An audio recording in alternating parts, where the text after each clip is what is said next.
Assalomu alaykum hurmatli huzur ko'ruvchilar. Dunyo Uyg'ur qurultiyi to'g'ri televiziyasi kundalik xabarlar programmasiga xush keldinglar. Men Hidoyat Musajon. Hammanglarga shu vaqtda xayrlik bo'lsin. Aziz ko'ruvchilar, tuvanda diqqatinglar bugungi xabarlar programmamizning tafsilotida bo'lsin.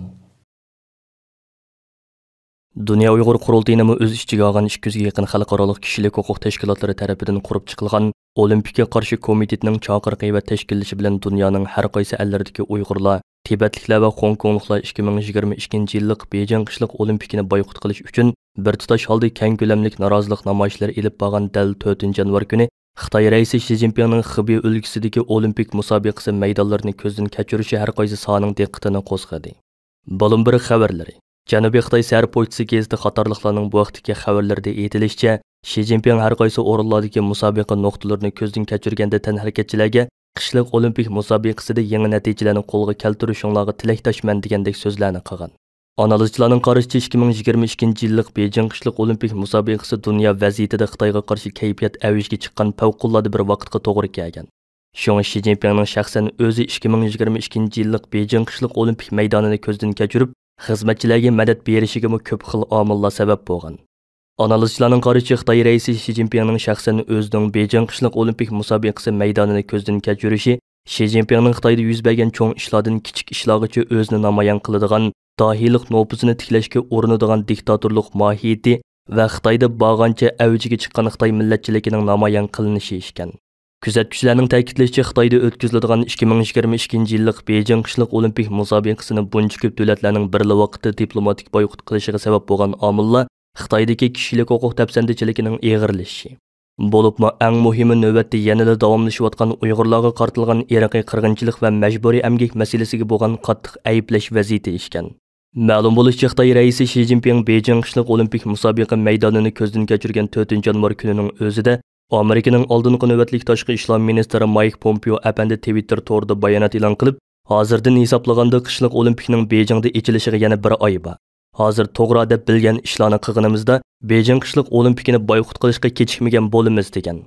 Undan boshqa yana dunyo Uyg'ur qurultiyining chaqiriqi bilan har qaysi ellardagi Uyg'ur tashkilotlarining Beijing qishliq olimpikiga qarshi keng ko'lamlik norozilik namoyishi elib borgan 4-yanvar kuni Xitoy hukumatining Sharq Turkistondagi ba'zi Uyg'urlarni majburiy ekranga chiqarib 2022-yillik Beijing qishliq olimpikini qo'llab so'z qilishga selishi chet ellardagi Uyg'urlarni qattiq g'azablantirdi. Kuzatuvchilar yuqorqi kishilarning o'xshash jumlalarning qo'llanishining o'zili bir sun'iylikning, majburlashning va besimning namoyandasi deb qaramoqda. Beijing 2022-yillik qishliq olimpik tanarakat yig'inining muvaffaqiyatli ochilishga tilakdoshlik bildiraman. Beijing 2022-yillik qishliq olimpik tanarakat yig'inining muvaffaqiyatli ochilishini chin dilimdan umid qilaman. Beijing 2022-yillik qishliq olimpik tanarakat yig'inining muvaffaqiyatli ochilishini chin dilimdan umid qilaman. Beijing 2022-yillik qishliq olimpik tanarakat yig'inining muvaffaqiyatli ochilishini umid qilaman. G'ayrat qilinglar tanaratkatchilar. Chet ellarda Uyg'urlar eng ko'p o'ltiraqlashgan Qozog'istondagi hukumatga qarshi norozilik harakatlarining uzluksiz zo'rayib, shiddat tusini olgan to'qinishga aylanishi Qozog'istondagi va muhojiratdagi Uyg'urlarni cho'nqur andishiga solmoqda. 2-yanvar kuni Qozog'istonning g'arbiy janubidagi neft shahri Janouzundan boshlangan norozilik harakati butun Qozog'istonga kengayib, bugun 5-kuniga qadam qo'ygan bo'lsa-mu, lekin vaziyatda hech qanday pasayish bo'lmadi. Qozog'istonning Olmuta, Nur-Sulton, Oral, Aqtau, Atrov, Taraz, Chimkent qatorliq har qaysi shaharlarda norozilik harakati bugun davomlashgan. Prezident Qosim-Jomart To'qayev vaziyatni tinchitish uchun ba'zi tadbirlarni yo'lga qo'yib, hukumat iste'fo bergan. Olmutoni o'z ichiga olgan bir qism joylarda jiddiy holat e'lon qilib, kechasi ko'chaga chiqishni, yig'ilish va shaharga kirib chiqishlarni cheklagan. Sobiq Qozog'iston prezidenti Nazarboyevning kontrolligidagi Davlat xavfsizlik komitetiga o'zining rahbarlik qiladiganligini jakarlagan. U yana Nazarboyevning jiyani Samat Abishni Davlat bexatarlik idorasining birinchi muavin boshliqligidan ilib tashlagan. Facebook, Instagram, WhatsApp va Xitoyning Undidar qatorliq ijtimoiy taratqularning aloqasini to'xtatgan bo'lsa-mu, biroq norozilik harakatlarining to'xtamaganligi. 5-yanvar chorshanba kuni mingdan kishilarning Olmutadagi hukumat binolariga besib kirganligi ma'lum. Uchurlardan ma'lum bo'lishicha, Uyg'urlar zich o'ltiraqlashgan Olmuta shahri qalaymaganchilikda qolgan. Namoyishchilar shaharlik hukumat binosi va Olmuta boshlig'ining turishliq uyini, shundaqla aerodromni egallab olgan. Olmutada tunigun to'kma to'xtagan bo'lib, hukumat jiddiy holat e'lon qilgan. Ba'zi chet el mutaxassislarining aytishicha norozilik harakatini benzin bahasi keltirib chiqarganda qismi Lekin bu norozilikning orqasida nurg'un iqtisodiy, ijtimoiy sabablar bor ekan. Amerikadagi George Washington Universiteti Xalqaro taraqqiyot tadqiqot programmasining direktori Professor Sean Roberts 5 yanvar bu munosabat bilan Erkin Osiyo radiosining ziyoratini qabul qilib, Qozog'istonda prezident almashgan bo'lsa-mu, biroq nurg'un siyosiy islohot va'dalarining amalga oshmaganligi, buning nurg'un umidsizliklarni yaratganligi, benzin bahosi bu umidsizliklarning portlashiga turtki bo'lganligini bildirdi. Sean Roberts mundaq deydi: Ko'p yillardan buyon Qozog'iston hukumati nuqtasidan ishlarning o'zgarmasligi nurg'un umidsizliklarni paydo qildi. Qozog'istonning tunji prezidenti bir qancha yil avval huquqidan ayrilgan bo'lsa-mu, biroq u Davlat xavfsizlik komitetining boshliqlik o'rnini davomli saqlab keldi. Yangi prezident To'qayevga prezidentlik erkin va odil bo'lmagan bir saylan bilan berildi. Xalq bir qancha yildan keyin hukumatning siyosiy islohot elib berish va'dasida turmaganligiga ishondi. Meningcha benzin bahosi va korona yuqumi mazgilidagi umidsizlik xalqning vaziyatga aralashishiga turtki bo'ldi. Qozog'iston mustaqillikka erishgan dastlabki 20 yil ichida O'rta Osiyodagi boshqa sobiq Sovet ittifoqi jumhuriyatlariga qaraganda iqtisodi eng tez taraqqiy qilgan bir davlat bo'lgan. Professor Sean Robertsning aytishicha, Qozog'iston hukumati keyingi 10 yilda Qozog'iston jamiyatidagi ijtimoiy o'zgarish va xalqning talablariga javob berolmagan. Sean Roberts mundaq deydi: Shu bir nuqtani eskartish muhim. Qozog'istonning dastlabki mazgillarda nurg'un iqtisodiy islohotlarni elib berishi bu davlatning iqtisodiy taraqqiyotiga yordam bo'ldi. Biroq mavjud holatni saqlash tarafdori bo'lgan hukumat mushundoq maqsad xalq mustabid hokimiyatdan bearam bo'lmaydi degan tushunchaga kelgan. Biroq xalq bo'libmi keyingi 10 yilda o'zgardi. Ular hukumatdan texmo ko'p narsa talab qilishga boshladi. Shuning bilan bir vaqtda iqtisodiy o'sishma ostilib, uning iqtisodiy taraqqiyoti burunqidek mangmadi. Xitoy Qozog'istonning muhim strategiyalik hamkorlashuvchisi, shundaqla uning eng chong savdo sherikidir. Xitoy hozirga qadar Qozog'istondagi o'zgarishga hech qanday ifoda bildirmagan bo'lsa-mu, ammo vaziyatni diqqat bilan kuzatayotganligi ma'lum. Professor Sean Robertsning aytishicha, Xitoy O'rta Osiyo jumhuriyatlaridagi o'zgarishlarda hech bir tarafni tutmasa-mu, biroq Qozog'iston vaziyatiga boshqacharoq qaraydi ekan. Roberts chunki Xitoyning Qozog'istonda ko'rinarli miqdorda sanoat va xom ashyo mablag'i borligi, har qanday o'zgarish mablag' silish kelishimlarining shartlarini qayta muzokara qilish talabini keltirib chiqaradiganligini bildirdi. Navbatda prezident To'qayevning keyingi qadamda qanday inkas qaytaradiganligi diqqat qo'zg'amoqda. U chorshanba kuni so'zlagan bu vaqtdagi televizion nutqida norozilik harakatini Qozog'iston tarixining zulmatlik davri degan. To'qayev o'zining prezident bo'lish sifati bilan fuqarolarning bexatarligi va tinchligini qo'g'dash, Qozog'istonning butunligidan andish qilish majburiyati borligini aytgan. Lekin advokat Ayna So'rmonboyevaning aytishicha, bostirish norozilikni hal qilish yo'li emas ekan. U masalani hal qilishning birdan-bir yo'li milliy dialog ekanligi. Prezident To'qayevning taraflarni darhol milliy dialogga chaqirishi kerakligini bildirdi. Qozog'istonning yerlik taratqullarining xabar qilishicha 5 yanvar kuni Olmuta shaharlik hukumat binosidan tumonlar ko'tarilishga boshlagan.